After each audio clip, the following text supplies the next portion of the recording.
السلام علیکم ورحمۃ اللہ وبرکاتہ۔ الحمد للہ رب العالمین والصلاة والسلام علی رسول الکریم، اما بعد، اعوذ باللہ من الشیطان الرجیم، بسم اللہ الرحمن الرحیم۔ وأزلفت الجنة للمتقین غیر بعید، هذا ما توعدون لكل أواب حفیظ۔ رب اشرح لي صدری ویسر لي امری واحلل عقدة من لسانی یفقهوا قولی، ربی زدنی علما۔ ہر قسم کی تعریف اللہ تعالیٰ کے لیے ہے۔ درود و سلام ہو ہمارے آخری نبی جناب محمد رسول اللہ صلی اللہ علیہ وسلم پر، اللہم صلی وسلم۔ الحمدللہ، آج ہم سورہ قاف کے اختتام کو پہنچ چکے ہیں، جس میں ہم آج انشاءاللہ آیت نمبر 31 سے 31 آیت نمبر 31 سے 45 تک انشاءاللہ ہم دیکھیں گے۔ پچھلے 10 میں ہم نے سنا تھا کہ اللہ تعالیٰ جہنم کے بارے میں، یعنی قیامت کی ہولناکیوں کے بارے میں اللہ تعالیٰ نے سورہ قاف میں تفصیل سے بتایا کہ جس دن سور پھونکا جائے گا، یعنی وعدہ عذاب کا یہی دن ہوگا۔ اللہ تعالیٰ نے کہا، اور اس کے ساتھ ساتھ اللہ تعالیٰ نے کہا کہ تمہارے ساتھ ایک شاہد ہوگا اور ایک سائق ہوگا، یعنی تم کو ہانک کر لانے والا ایک ہوگا اور ایک تمہارے اعمال کا گواہ، جو تم نے دنیا میں جو اعمال کیے تھے وہ تمام رجسٹرز کو لے کر آنے والا، گواہی دینے والا ایک تمہارے ساتھ ہم نشین ہوگا۔ اس کے ساتھ ساتھ اللہ تعالیٰ نے کہا کہ ڈال دو جہنم میں ہر اس کافر کو جو نیکی سے روکتے تھے، سرکش تھے، حد سے زیادہ بڑھتے تھے اور شک کرنے والے تھے، اور اللہ کے ساتھ دوسروں کو جو معبود بناتا ہے اس تمام کو جہنم میں ڈال دو۔ اللہ تعالیٰ کا قول یہاں پر اللہ تعالیٰ نے بتایا ہے۔ اور اس کے ساتھ ساتھ ایک ہم نشین کے بارے میں اللہ تعالیٰ نے کہا جو ہمارے ساتھ ہوگا، شیطان ہوگا۔ شیطان اس دن ہم سے جان چھڑا لے گا، وہ کہے گا کہ اے اللہ، یہ دور کی گمراہی میں یہی تو تھا، میں نے تو بس اسے اکسایا ہے، میں نے اسے کوئی گناہ کرنے پر مجبور نہیں کیا تھا۔ وہ ہم سے آہستہ سے جان چھڑا لے گا۔ اللہ تعالیٰ کہے گا تم اب بحث نہ کرو، بس تم کیا ہو جاؤ، جہنم میں داخل ہو جاؤ، عذاب تم پر، اب تم کو عذاب کا مزہ چکھنا ہے۔ اور دوزخ، اللہ تعالیٰ نے جہنم کے بارے میں بھی کہا کہ جہنم کیا کرے گی، پوچھے گی کہ حل من مزید، ہے کوئی اور کوئی ہے اللہ تعالیٰ جس کو تو میرے اندر ڈالنا چاہتا ہے۔ یہاں تک ہم نے دیکھا تھا۔ آج کے درس میں ہم انشاءاللہ دیکھیں گے، یہاں پر اللہ تعالیٰ نے آیت نمبر 31 سے جنت کا ذکر کیا ہے۔ اللہ تعالیٰ فرماتا ہے، اور جنت پرہیزگاروں کے لیے بالکل قریب کر دی جائے گی، ذرا بھی دور نہ ہوگی۔ جنت، جیسے کہ جہنم کے بارے میں کہا تھا، اللہ تعالیٰ بول رہے کہ جنت بھی جو ہے پرہیزگاروں کے لیے، پرہیزگار کون؟ جو ڈرتے تھے اللہ تعالیٰ سے، ان کی کیا ہوگی، بالکل قریب کر دی جائے گی۔ ھذا ما توعدون لکل اواب حفیظ، یہ ہے جس کا تم سے وعدہ کیا جاتا تھا ہر اس شخص کے لیے جو رجوع کرنے والا اور پابندی کرنے والا ہے۔ یا اس سے کیا مراد ہے؟ یہاں پر اللہ تعالیٰ بولے جو جنت تمہارے قریب کر دی جائے گی نا، یہ وہ وعدہ ہے جو تم سے کیا جاتا تھا۔ کب؟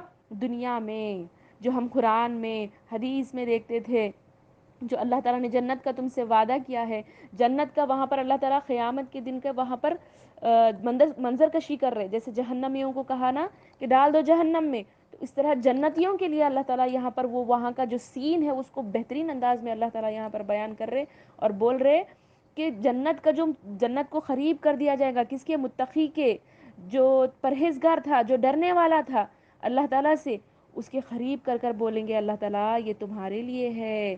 کیوں؟ جو تم سے وعدہ میں دنیا میں کیا تھا نا، اس کا یہ وعدہ یہ پورا ہو گیا۔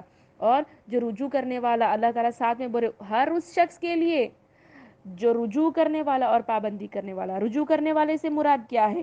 یعنی اللہ کی طرف کثرت سے توبہ و استغفار کرنے والا، تسبیح کرنے والا، ذکر الہی میں رہنے والا، خلوت میں اکیلے میں اپنے گناہوں کو یاد کرنے والا، اور اللہ تعالیٰ کی بارگاہ میں گڑ گڑا کر اپنے گناہوں کی معافی مانگنے والا۔ یہ کون ہے؟ یہ رجوع کرنے والا ہے۔ اور پابندی کرنے والے سے مراد کون ہے؟ اپنے گناہوں کو یاد کر کر اس کی توبہ کرنے والا، اور اللہ تعالیٰ کے حقوق اور اس کے نعمتوں کو یاد رکھنے والا۔ اللہ تعالیٰ نے جو تم کو نعمتیں دی ہیں، جو اللہ تعالیٰ کے حقوق ہیں، ان کو ادا کرنے والا، یہ کیا ہوگا؟ یہ پابندی کرنے والا، حفیظ سے مراد یہاں پر اللہ بول رہے ان لوگوں کے لیے اللہ تعالیٰ بشارت بتا دیے، کس کے لیے؟ رجوع کرنے والے کے لیے اور پابندی کرنے والے کے لیے کیا ہے؟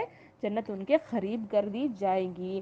من خشی الرحمن بالغیب وجاء بقلب منیب، اور جو رحمان کا غائبانہ خوف رکھتا ہو اور توجہ والا دل لایا ہو۔ دیکھیے اللہ تعالیٰ کتنی بہترین انداز میں بول رہے، اور کس کے لیے؟ ایک تو دو کوالٹیز ہم اس سے پہلے دیکھ لی، اواب اور حفیظ، یعنی رجوع کرنے والا اور پابندی کرنے والا، اور ایک اللہ تعالیٰ آگے کی کوالٹی بول رہے ہیں جو من خشی الرحمن بالغیب، جو اللہ تعالیٰ سے غائبانہ ڈر رکھتا ہو، یعنی اکیلے میں اللہ سے ڈرنے والا ہو۔ چوری کر رہے، کوئی نہیں دیکھ رہا تو ہم گناہ کرتے، ویسے جو اکیلا وقت ہوتا ہے نا جب ہم کو کوئی نہیں دیکھ رہا ہو، تو ویسے وقت میں اللہ سے ڈرنا ہے۔ فون دیکھ رہے ہیں ہم، کوئی ہم کو نہیں دیکھ رہا، فون میں اگر ہم کوئی غلط چیز دیکھ رہے ہیں تو ڈرنا اس بات سے کہ اللہ تعالیٰ تو ہمیں دیکھ رہا ہے۔ غائب میں کوئی ہمیں نہیں دیکھ رہا ہو، ویسے ٹائم پر ہم جو گناہوں کا ارتکاب کرتے نا، وہ ٹائم پر اللہ تعالیٰ سے ڈرنے والا اور توجہ والا دل لانے والا، یعنی اللہ تعالیٰ کی طرف رجوع کرنے والا اور اس کی اطاعت گزاری والا دل، اللہ کی اطاعت گزاری والا دل، جو اللہ اور اس کے رسول کے جو احکامات ہیں اس پر عمل کرنے والا دل جو ہوگا، وہ لوگ کیا ہوگے؟ ان کے لیے جنت قریب کر دی جائے گی۔ ندخلوها بالسلام ذالک یوم الخلود، اللہ تعالیٰ بولے تم اس جنت میں سلامتی کے ساتھ داخل ہو جاؤ، یہ ہمیشہ رہنے کا دن ہے۔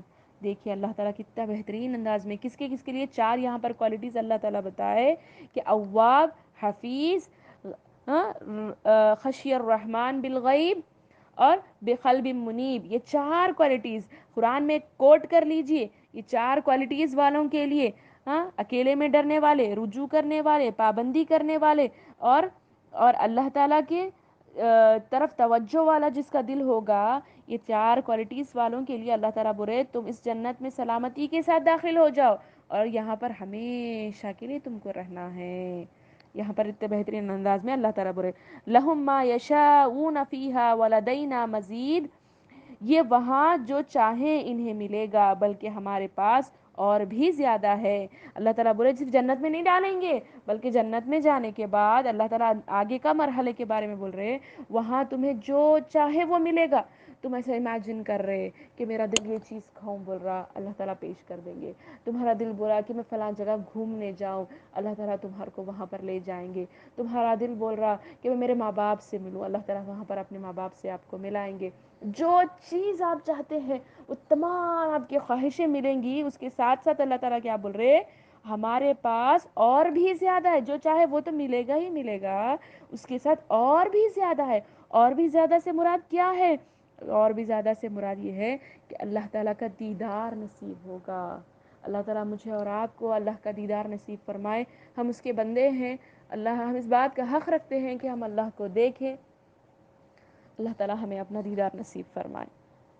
وہ بھی بول رہے اللہ تعالیٰ اس سے بھی زیادہ بڑی نعمت میں اپنا دیدار ان کو دکھاؤں گا، یہ بات اللہ تعالیٰ یہاں پر بول رہے۔ وَكَمْ أَهْلَكْنَا قَبْلَهُمْ مِنْ قَرْنٍ هُمْ أَشَدُّ مِنْهُمْ بَطْشًا فَنَقَبُّوا فِي الْبِلَادِ هَلْ مِن مَّحِيصٍ، اور ان سے پہلے بھی ہم بہت سی ایسی امتوں کو ہلاک کر چکے ہیں جو ان سے طاقت میں بہت زیادہ تھی، وہ شہروں میں ڈھونڈتے ہی رہ گئے کہ کوئی بھاگنے کا ٹھکانہ ہے۔ اللہ تعالیٰ بول رہے یہاں پر دیکھیے کہ تم سے پہلے ایسی بہت ساری امتیں ہیں، صرف تم ایک ہی امت نہیں ہو جس کو کیا ہے عذاب آئے گا، تم ہلاک کیے جاؤ گے، بلکہ تم سے پہلے ایسی کئی امتیں ہیں جس کو ہم نے ہلاک کر دیا بہت زیادہ۔ وہ شہروں میں ڈھونڈتے تھے، بھاگتے تھے، زمین میں اللہ کی زمین میں بھاگتے تھے کہ کہاں جائیں، کہاں بچ جائیں، لیکن ان کو کہیں بھی ٹھکانے کی جگہ اللہ تعالیٰ نے نہیں دی، بلکہ ان پر عذاب آیا ہی آیا۔ ان فی ذلک لذکری لمن کان لہ قلب او القی السمع وہو شہید، اس میں ہر صاحب دل کے لیے عبرت ہے، اور اس کے لیے جو دل سے متوجہ ہو کر کان لگائے اور وہ جو حاضر ہو۔ دیکھیے یہاں پر اللہ تعالیٰ یہ آیت نمبر 36 میں امتوں کا ذکر کر رہے ہیں کہ ایسی بہت ساری امتوں کو میں نے ہلاک کر دیا، اور ہلاک کرنے کے بعد اللہ تعالیٰ اس کی آیت، فوری آیت میں بول رہے ہیں اس میں ہر صاحب دل کے لیے عبرت ہے، یعنی ہر وہ انسان کے لیے عبرت ہے جس ہاں اس کے لیے جو دل سے متوجہ ہو کر کان لگائے۔ ہر انسان کے لیے اللہ تعالیٰ برے ان واقعات میں عبرت ہے، کس میں؟ جو پچھلی امتیں اللہ تعالیٰ نے کئی جگہ ہر ایک امت کو، جس طرح قوم سمود ہے، عاد ہے، قوم کیا ہے رس ہے، ہم نے اس سے پہلے دیکھا تھا، اور قوم فرعون پر جو عذاب آیا ہے، کئی عذابوں کے، کئی قوم نوح علیہ السلام کا عذاب، لوط علیہ السلام کا عذاب، کئی قوموں کے عذاب کے بارے میں اللہ تعالیٰ نے قرآن میں ذکر کیا ہے۔ اللہ تعالیٰ وہی بات یہ بول رہے کہ وہ جو عذاب کا جو واقعہ ہے وہ عبرت ہے کس کے لیے؟ جو دل سے متوجہ ہو۔ دل سے متوجہ سے مراد کیا ہے؟ وہ واقعات کو غور و فکر سے سنیں، پڑھیں، دیکھیں، سمجھیں کہ اللہ تعالیٰ یہ واقعات ہمارے سامنے ذکر کر کے ہمیں کیا نصیحت دینا چاہتے ہیں۔ اگر ہم بھی انہوں نے جس طرح سرکشی کی، تکبر کیا، اللہ کی نافرمانی کی، رسولوں کو جھٹلایا، رسولوں کو قتل کیا، وہ کام اگر ہم کریں گے تو ہم پر بھی یہ عذاب آئے گا۔ یہ عبرت لا کر انسان کو سدھارنے کی طرف اللہ تعالیٰ لے جانا چاہتے ہیں۔ اور کان لگائے، کان لگائے سے مراد کیا ہے؟ یعنی اور وہ حاضر ہو، غور و فکر سے پڑھیں، سمجھیں، غور سے سنیں۔ دیکھیے دل اور دماغ دونوں کے لحاظ سے حاضر ہونا ہے، یعنی اس لیے کہ جو بات انسان کو سمجھ میں ہی نہیں آئے تو وہ کیسے اس کی طرف متوجہ ہوگا؟ جیسے کہ ہم پڑھ رہے، دیکھیے کئی لوگ بھی قرآن کے معنی پڑھتے، قرآن کو معنوں سے پڑھتے، یا پھر قرآن کی تفسیر سنتے، لیکن ان کی زندگیوں میں کوئی چینج نہیں آ رہا، ان کی زندگیوں میں کوئی تبدیلی نہیں آ رہی، اللہ تعالیٰ کا ڈر نہیں پیدا ہو رہا، اللہ تعالیٰ کی طرف رجوع نہیں ہو رہے۔ کیونکہ اللہ تعالیٰ یہ آیت میں یہاں پر کھلے الفاظ میں بول رہے جو متوجہ ہو کر نہیں دیکھتے، کان نہیں لگاتے، اور جو حاضر نہیں ہے ان کے لیے عبرت نہیں ہے۔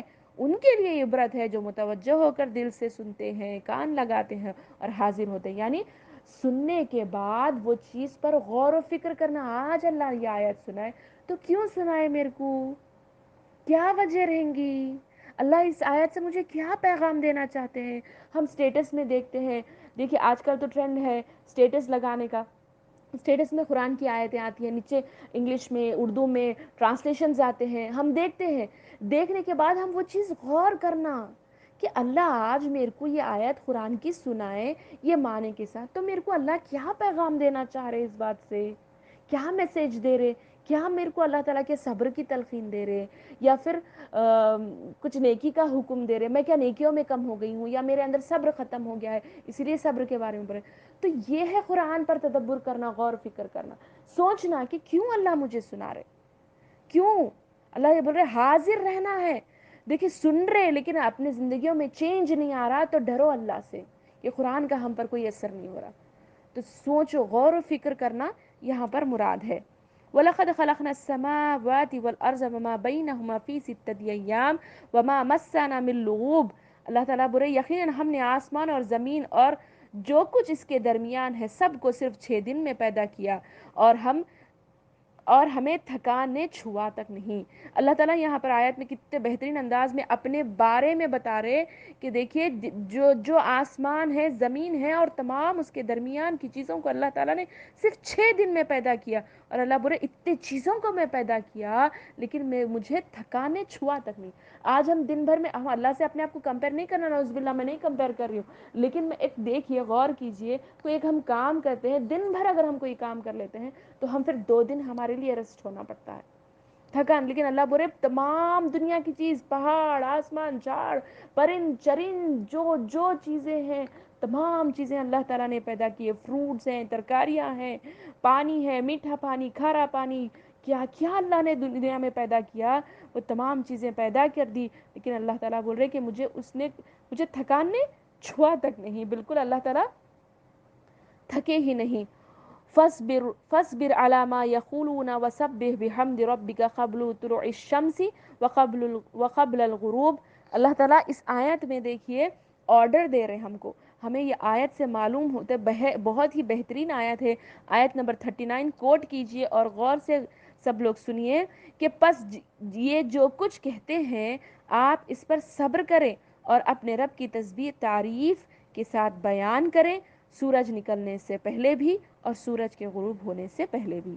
یہاں پر اس آیت میں ہم کو گویا آرڈر دے رہے ہیں اللہ تعالیٰ، یعنی آپ صلی اللہ علیہ وسلم کو کہہ رہے ہیں کہ یہ جو آپ کی بات نہیں مان رہے نا، تو آپ اس پہ پریشان مت ہوئیے، صبر کیجئے، جو کچھ آپ کو مشکلات آ رہے ہیں اس معاملے میں صبر کیجئے اور اپنے رب کی تعریف بیان کیجئے۔ دیکھیے ہماری زندگی میں بھی کوئی مصیبتیں پریشانیاں آتی ہیں تو ہمیں کیا کرنا ہے؟ سب سے پہلا اسٹیپ ہم کو صبر کرنا ہے۔ اس کے بعد اللہ تعالیٰ بتا رہے کہ کیا کرنا ہے تم کو، نیکسٹ کام اللہ کی تعریف، اس کی تسبیح بیان کریں۔ کب؟ سورج کے نکلنے سے پہلے، سورج کے غروب ہونے سے پہلے، یعنی فجر کی نماز سے سورج کے طلوع ہونے تک اللہ تعالیٰ کا ذکر، یعنی صبح کے اذکار، تسبیح، اللہ تعالیٰ کی تحمید، اللہ تعالیٰ کی بڑائی، کبریائی بیان کرنا ہے۔ اور سورج کے غروب ہونے یعنی عصر کے بعد سے مغرب تک کا وقت، یہ دو وقت بہت ہی امپورٹنٹ وقت ہے۔ ان وقتوں میں اللہ تعالیٰ یہاں پر آرڈر دے رہے کہ تم کیا کرو؟ میری تعریف اور تسبیح بیان کرو۔ وَمِنَ اللَّيْلِ فَسَبِّحُوا وَأَدْبَارَ